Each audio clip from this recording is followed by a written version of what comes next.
3, c'est parti. Bonsoir et bonjour à tout le monde, très chers internautes. Partout dans le monde, comme l'actualité l'oblige, nous devons parler parce que cela veut dire nous serons coupables. Les générations futures, nous allons parler de l'action du gouvernement. De Sikawa et conseil des ministres, et Pesami, Maramokonzalobiguna et PCC. Nous avons le dossier parce qu'il y a de ces gens-là, l'argent de la République démocratique du Congo et qui était dans le groupe individu. Pourquoi pas tout le bilan, il y a suspension, il y a Marcelin Bilumba. Est-ce que le secrétaire général Augustin Kabouya a raison de suspendre? Est-ce que sur le plan statique, il a raison de suspendre et puis affaire Chile? Qu'est-ce qui a été donné? Et Pesa Makinini, Pena Minitsoyo, et Loronisa et Salami, et pourquoi pas au sous tout dans la profondeur, ministre sport, on se permet de routine dans l'équipe nationale, qui est stage stage ou un intérêt dans mon île, pour lui parler de la 15e dans le championnat Égypte. Et ça, l'équipe nationale, awa, au lieu de remettre ça, on va tout na Chinkunku. L'équipe nationale qui est dans Chinkunku Égypte. Ça passe. Mais nous allons en parler tout au long de cette émission. Et puis, tout le là, affaire Est de la République, Bissikawa Marambouezali Mouébélé, Nena Sabino, tout moté. Pena Sabino qui non, bonne année Nabino 2022. D'entrée de jeu, Mboke Koufi. Est-ce que Mboke Koufa, c'est ce que le président a utilisé, Mboke Koufa. Il fallait le président utiliser un mot. Il ne fallait pas utiliser un mot. Il a raison, il n'a pas raison. Tout le monde peut briefer un mot pour expliquer na batu nyonso. To fandi na mboka oyo ya biso Congo. À l'époque Zaïre, batike le biso mboka oyo et pas ba Belge na 1960. On a oyo sabino Congo ezalaka na PIB ya lolenge mona Canada. Et Mobutu a croître autre croissance. À l'époque, Zaïre m'a monnaie. Un Zaïre vaut des $. Il a pris même le temps, il y a quoi invité autre combat du siècle. Il y a l'ina forêt na Congo. Les Zaïre au top, il y a Bakamono Soto. Première décision à Bembutu Sala, c'est de faire des aérisations. Prendre les entreprises pour les à l'État, pour payer ça à l'époque. Et qui partait. Si vous avez une entreprise et conséquence nango Sibé Zaïre Koufa tout le temps on va pouvoir nous soutenir paix à son âme Sibé Zaïre Koufa toye l'histoire retiendra que Mouzé Laurent Désiré Kabila ya Koti tant que Kabila Koti paix à son âme était ce que doit Moulumba ayebisa na Mouzé Laurent Désiré Kabila akamata afuta ba Rwandais facture na bango Kabila Boya, alors les interrompre ce sont nos frères. L'histoire retiendra que guerre est bandit. Tant que guerre est bandit, Congo est au Kabwana. Aujourd'hui, Équateur qui s'en gagne, Bemba Kuna, à Sali Oueza Tobengi Etanaï. Aujourd'hui, Koto et Roubewa Etanaï. Congo, partout de Tsela Kinango, doit alors qu'il y a sa bande de tout consommer à Kassai. Donc, comme il faut vivre dans l'entreprise Moko, au Tobengi, la minière de Bakwanga, la Miba. Grâce à Mibande Batobeta Katoloke, Moussa Defambo. La Miba a compensé, a contribué. Na budget à Moka, na effort de guerre. Des millions et des millions de $. La Miba était tuée pour la puissance de Soto. Tofandi, Moussé Akoufi. Kabila le père a eu au quota. Moke Koufakala, le président a raison. Janine Mabouna, ministre à portefeuille. Écoutez-moi bien, Maramona Oloba. Janine Mabouna, ministre à portefeuille. Bazo ça la réforme. Je suis économiste de formation. Basa la réforme pour que toutes les entreprises publiques et l'État aient comme société commerciale. Maintenant, la société commerciale, et c'est les actionnaires Soubaya. Exemple, na on a mouraza le bique non, na ngapi na mbongo na na bocha pe na kata OCC. Na bocha pe na kata on attend na bosa pe boui. Oui, bonne idée. Mais qu'est-ce qu'il y a tué qui a encore cloué? Parce que Mobutu a tué ce pays. Kabila, le fils Aye Kosani, le président a raison. Vous voulez que le président de la République azala un président menteur, to azala un président oyo a au moins rouge avec un noir, qui ne sait pas que le peuple congolais souffre. Makambo facha lobi, ce qu'on a tout na batu bana banda, et à l'okuta que ça solo. Et ça l'okuta que ça solo.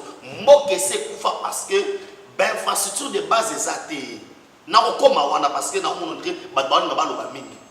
Batu quand vous voulez parler, bongo tikala que non, fachi azala hypocrite. Non, le chef d'État ne peut pas être hypocrite. Il est face à Batu Oyo, Basomo na réalité. Le chef d'État ne peut pas voir rouge parce que ce soit noir. C'est un humain, c'est un Congolais. C'est pourquoi il y a un avantage, il y a de père et de mère dans ce l'État. Janine Mabunda Andima, base sur l'entreprise sous l'État. Et chose grave, on a l'entreprise sous l'État, on a actionnaire principal, c'est Kabila.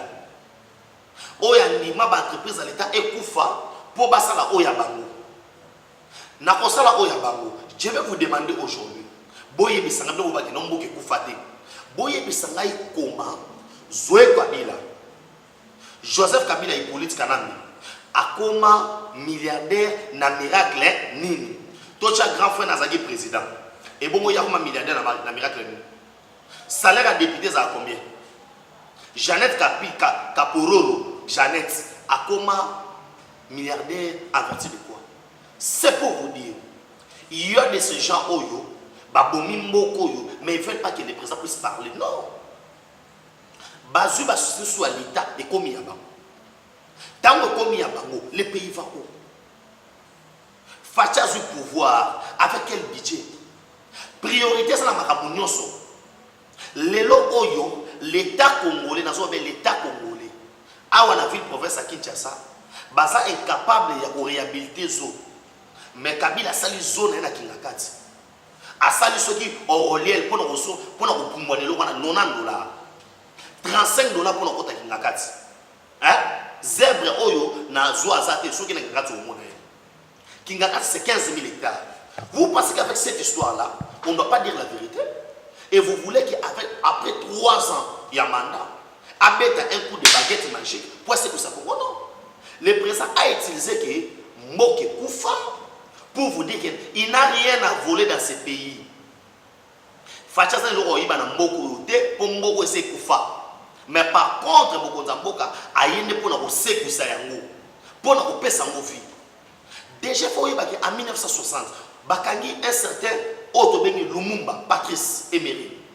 Bakangi ye nzele zaki ko lumwa kesangani tiki Kinshasa ya mutuka.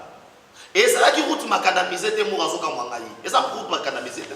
Et ça qui kaka route en terre bâtie. Na commune Équateur, ba la sangani zila ya Kolumbu Équateur tiki Kinshasa 4 jours ya marche. Nzela les awapi. Kabila aujourd'hui a signé avec les Chinois, ba route des awapi. Ba bateau des awapi. Na kama mutoso ça que non, oh non Thompson ngo ba lubaki. Oh Thompson ba saki boy. Mais c'est grave. Pendant 18 ans, vous savez combien de bateaux de pêche?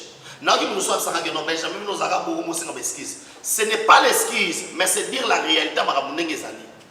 Quand la vérité, c'est le contraire. Et ça sonité. Pendant le balelo qui est, banaton a lié. Il faut que la sonne. Mais balbara façon du monde a passé. Le président doit expliquer au peuple congolais la situation où les pays ont traversé. Mais dans Katiwana, nous constatons que nous constatons que nous est-ce qu'aujourd'hui, les gens qui ont dirigé ce pays pendant 18 ans, que nous avons bien dirigé, tout banana wana, ou alors banote, mboki ko fasuki ko matika nae. Na yo ko sala bigena, mboki ko fatiki la Katumbi, Katumba ya recevre ça. Mais c'est grave, Katumbi a été gouverneur du Katanga. Bas scandale nyoso tu ya minéré na Katanga, c'est Katumbi et Katumba Mwanke, Samba Kaputu, Albert Yuma, Hippolyte Kanambe Kazembere, c'est eux qui sont les responsables. Un étranger pour tout ça, pour tout disparaître. Est-ce qu'aujourd'hui, quelqu'un peut me dire que non, la situation à RDC n'attend pas Kabila, n'attend pas Fatih qui passe? Non, il ne faut pas dire ce genre d'histoire-là parce que nous les savons très bien qu'à ce moment précis, il y a de certains gens Oyo pour Nabango. Et pour Nabango, on doit clouer le pays. Et pour Nabango, le pays doit disparaître. Mais pour nous, les Congolais, nous savons que non, ce pays doit aller de l'avant. Et il n'y a personne oyo à côté les mains pour nous ni O ni I. Parce que il y a des enfoncés. N'a pas le deuxième sujet. Tel que Funguru, mais ça fait brûler beaucoup d'encre. Est-ce que le ministre Nicolas Kazadi, est-ce que Boenabo? D'abord, nous devons préciser les contrats. Qu'est-ce que Kabila a fait? Kabila sali avant que les Atika pouvoir a révisé le code minier. N'a pas révisé le code minier. Conséquence, c'est ça. Quand on a révisé le code minier, il y a des contrats qui ont été signés. Il y a 30 ans, il y a 50 ans, il y a 50 ans, il y a 90 ans, il y a des contrats même à 90 ans. Naka ya teke Funguru, bah signé un Kabila contrat il y a 30 ans. Naka sa contrat à 30 ans, c'était prévu d'exploiter 13 collines. Et sur les 13 collines, on a minéraux et belé. Teke Funguru, mais à ça il a 3. Il y a encore autre 10 et Fanny n'a pas posé. Maintenant, qu'est-ce qui se passe? Ils ont un bongo oyo esengeli ba futa dans l'État. Je dis bien, ils ont un bongo oyo esengeli ba futa dans l'État. Et na ba bongo esengeli ba futa dans l'État wana. Et comme à une époque moko, oyo monta oyo on va se déclarer. Il faut ba futa na monta oyo gouvernement zoloba, c'est deux choses différentes. Nemo konta moka atindaki enquête indépendant ba kende pour nous fouiller pour y le col a besoin de recette quota. Les ministres à 5 ans qui n'ont pas foutu dans le montant au Wana. Et je ne vois pas là où il y a des vols et je ne vois pas là où il y a un problème. Le problème est qu'il y a de ces gens-là qui est dans leur tête. Bazar, ils sont mal placés et ils sont déterminés à faire du mal. C'est pourquoi, je dis bien, c'est pourquoi ces gens-là, ils veulent chercher des histoires. Oyo, ezali mutu na makolo na. C'est pourquoi qu'est-ce que nous disons? Nous constatons que non, comme il y a mauvaise foi, comme il y a certains gens, oyo babaza pour ça pour nuire, image, il y a pouvoir na biso, biso to kokanga mon côté. Quand il y a du mal, il y a du mal.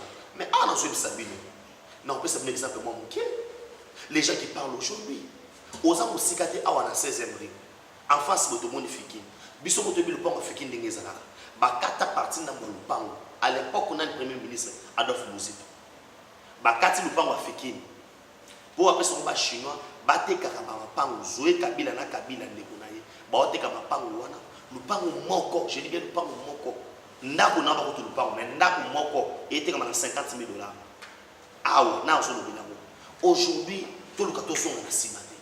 Mais que les pays puissent aller de l'avant. Pour que les pays puissent aller de l'avant, et c'est là où on ensemble, tout ça, autour de Mokonzamboka. Mais Mokonzamboka ou Tikasai. Hein? Mokonzamboka ou Tikasai. C'est une catastrophe. Comme on a mambozo salema. Ce qui a été donné, n'a pas tout le monde. Ngai personnellement, je ne suis pas émotionné. Omo Vasakanyaye, Bochabaye, ces gens-là, ce sont des vieux lourds. Qu'est-ce qu'ils vont encore prouver? Bochab a été ministre de l'Intérieur, président de l'Assemblée nationale. Qu'est-ce qu'il a apporté? Qu'est-ce qu'il a fait de chez nous à Kassai? Bochab a salini. Et là, on a dit que Lambert Menda Bouyana. On a apporté des sous, c'est quoi? Hein? Oyo na kati ya province ndako ya mutukola lela ezate. Mais aujourd'hui nous sommes responsables. Est-ce que on est comme Rwandais du sous? Ils sont comme étrangers. Pour na kotonga ndako pa na yo, ils sont comme étrangers. Mais aujourd'hui toza wapi? Toza face à bato oyo pour na bango le pays il faut ezinda la nation. Or nous soutenons l'institution président de la République. Parce que ngana mona kana no Congo, Jitunga, mon pays, Intieto, Oyo Congo, Nemoto, Neto mona kaliboso. On ne voit pas la fertilité, il y a biloko papa. Mais le chef d'État tamona ba province. Est-ce que ça m'a le compte dans son métro au premier ministre? Ça m'a le compte de tout raisonner bien. En métro au premier ministre, à se mériter. Parce que jusque là Vesama à part pour qu'on ait un photo de selfie, Azama casse la photo shooting. Au sentiment non lunette à danger, viens bien d'année à peine.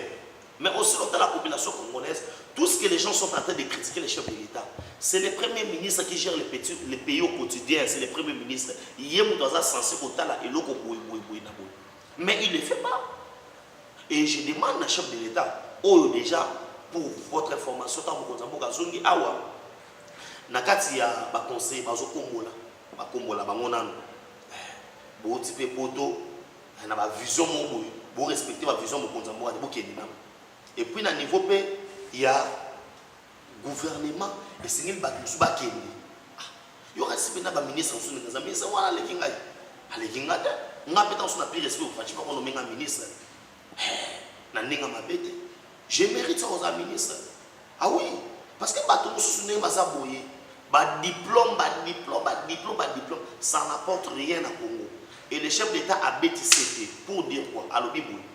Makambo ya kuta on a Kasai, a kuta on Équateur. Mais chef de l'État, nazo kama mokonzi na ngai. Ne quoi qui Kasai ezaka échantillon. Kasai ezaki échantillon pour mboka essayer kufa.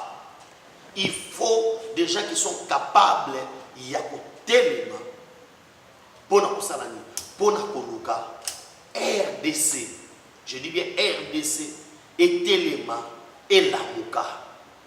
Ce pays est par terre dans tous les domaines. Et yango wana en Équateur, le chef de l'État, le chef a tout à fait raison. Parce qu'en Équateur, projet 145 territoires. Je demande au chef de l'État, Kobukanate Fachi, Mabukanadaya, Mokotambo Akolal Samisute, Zwa projet wana coopérer na gouvernement chinois. Ba OVD banani wana ba olio vision. Ba OVD wana banani wana, il n'y aura pas eloko bien kobima na kati wana. Rien, je dis bien rien et rien. Oyo kobima na kati wana. Il y aura que kolela milelo na milelo. Yango na sengi boye. Le gouvernement chinois est là. On a donné na ba Congolais musala wana ya kosala yango. Non. Moi, je pense que la société est au travail 145 territoires. Et c'est dans les 145 territoires où on a bien polémique. Mais ce qui est dit, c'est quoi? Le député national Alphonse Moïkassange, comme étant député, il a le droit de raisonner. Il a le droit de couper sa vie. Il a le droit de la démocratie. Et puis, député, on a un rôle, on a deux rôles, légiférer les lois et pour ça, la contrôle et l'action du gouvernement. Les députés accueillis, à mon équipe, il y a un Kasai, n'a monté à Oloba, et ça a monté. Mais un conseil ne peut pas s'élever pour Oloba. Il doit fournir des preuves. Et surtout, dans le projet, ce n'est pas les conseillers qui décident, c'est le gouvernement. C'est le gouvernement. Mais lorsque vous avez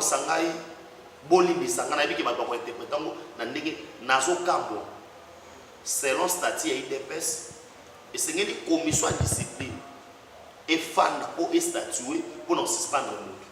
À ma grande surprise, le secrétaire général a suspendu Marcelin Bilomba et ils n'ont pas signé. C'est pour vous dire que non, ils ont pas il ne faut pas qu'on ait accès des pouvoirs. Accès des pouvoirs de tous côtés. Et nous respectons la hiérarchie. Mais tant que nous les disons tout haut qu'ils ont bongoté. Les abongotés ne sont pas d'accord. Il a fallu commission, ils ont statué, batala. Nassima, on doit suspendre le moto. Pour ne pas faire parce que fait on a fait et qu'on s'avérer que non ils ont le quota parce que rien et personne ne prouve que non na minute que non Marcelin Biomba ayiba kité mais cela va dire naïe oyo attaquer Alphonse Moïkassange c'est là où nous ne sommes pas d'accord. Je ne suis pas d'avis on le que non Bilomba il a très mal agi et la preuve en est à 5 pardon n'a qu'un dossier séni nulle part. Balobaki qui est secrétaire exécutif, il y a CENI. Il faut ça monter MLC. Et comment moi qui wapi? exécutif il y a CENI basa la kango test na simanango et ça président CENI de mutakumba mais le rezo ka musanga ba musanga ba bino MSA Seliki pour ba pesi ba mo poste non poste ba na ko revenir poste les apirement technique comme ce poste là et pirement technique et ça na makambo oyo et singela ki esalema et parmi makambo singela ki esalema nde o bandiko basali il n'y a rien à koloba que non et ça on a violé la constitution on a fait ceci on a fait cela et ça makambo il y a lokuta parce que il y a certains gens au pona bango tango sur caméra azuna nini il faut aloba makambo oyo et ça penza il y a lokuta et ça na yango te et vous allez comprendre aujourd'hui que non il y a de ces gens là et qui parlent na makambo lokuta d'abord na yoki ba chiffre bina pourquoi entre autres que non la présence de la République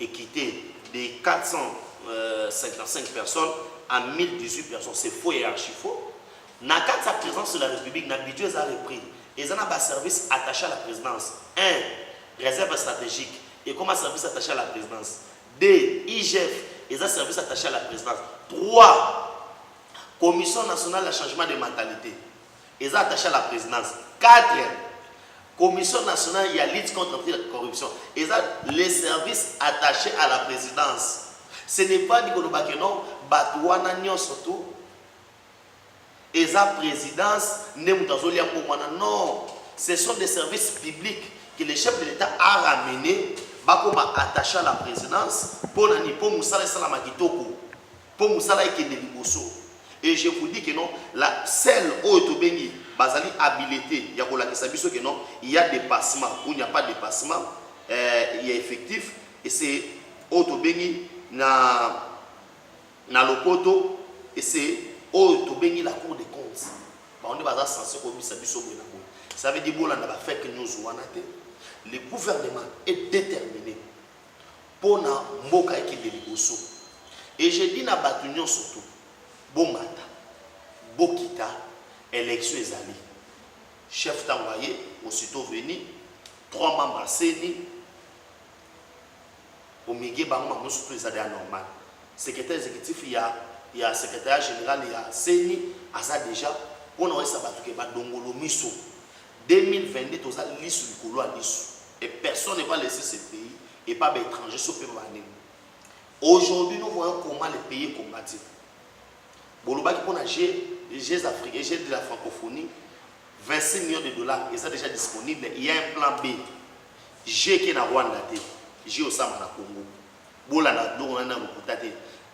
Ceux qui sont secrétaire, il y a francophonie, Michel Korbo et tout consort, Batikali Koboto la RDC organisation T. Mais vu tant, tu peux utiliser par homme.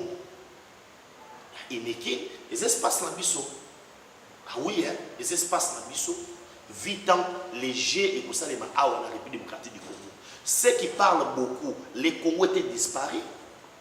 Il y aura pas voyage juste pour faire ça dans le Congo. À ça il y a pas si parce que sur le plan diplomatique, les Congo n'existaient plus. Les Congo n'existaient plus. Et ça n'a pas pays nous sommes ambassade à Congo ils ont aucun comment. Ils ont aucun comment. Ambassadeur combien de mois payé. Tant que vous avez ambassadeur vous faites à Congo. À l'époque, il y a Kabila. Boye Bissanga bato ocha monokolelo. Passeport ils avaient combien? Pour nous avoir passeport. Et c'est arrêtons ces histoires là. Totalement mon nengeza liboso. Et moi je suis pas de cet avis wana bochama na betambo. Et talingate bochama ya ayate je m'en fous. Problème na ngai ezaki kotala ba intérêt à Congo. Ces gens là veulent se faire la santé financière. Na komi na suka émission mokona lelo. Na pesi ba o nyonso ba ngai kinga imbote. Na koyi sabino que non Benjamin mona suka pièce contre pièce, nous ne sommes pas d'accord na bato bazwa ko chambilinga mbilinga ko diviser ba parlementaire debout. Ba parlementaire debout so bola na ngai, ba tout bola na nga, tous en abolingo. L'union fait la force. Et aujourd'hui, ceux qui ont kamba, IDPS et qui ont les lots au monde qui n'a pas parlementaire debout, ça n'apporte rien. C'est pourquoi on a la TV n'a pas jamais pour nous critiquer membres IDPS X ou Y. Mais ceux qui sont membres IDPS sont membres du gouvernement. Et qui ont seulement un B, tout le bilan. Là, tout le bilan. Mais je ne suis pas ici pour la cuisine interne ya parti quoi au livrant na kati ya bateau et nous restons fidèles na hiérarchie ya parti na biso pas ya président aya parti auto bengi Jean-Marc Kabunda Kaboum pe na Augustin Kabouya notre secrétaire général et mutu monta ko diviser biso kimi anzambe o mena bota na bino to esika batino surtout que non wana posa pena ya osomba mapangwa na kiti ba terrain 20 sur 20 à $1,500 c'est déjà jamais vu au bengi na numéro de téléphone to kutane au moni yango oza pena posa osomba bilanga bilanga pena que non na bana osala parce que bientôt là na février à banque agricole on va nous octroyer moi quelque chose numéro de téléphone yango wana plus de 143 9 70 40 89 57 plus de 143 9 70 40 89 57 soit au melinga na Facebook Benjamin mona suka me babi mikolo mingi tokuta na TikTok moi bilo wa mekepo to pesa na bambote po maramunenge zo kende esa guerre ya média aujourd'hui ba congolais faut poser la mire bo comprendre que non bitumba place to kenango to kenana numéro wana ezali disponible 24 heures sur 24 heures pourquoi parce que ba fake news eleki moi mingi oh non président lobi que non mboke kufi longo le kufi ba wola musango tete facha ko beta ndenze te so kongo kufaki e wola mo bye bye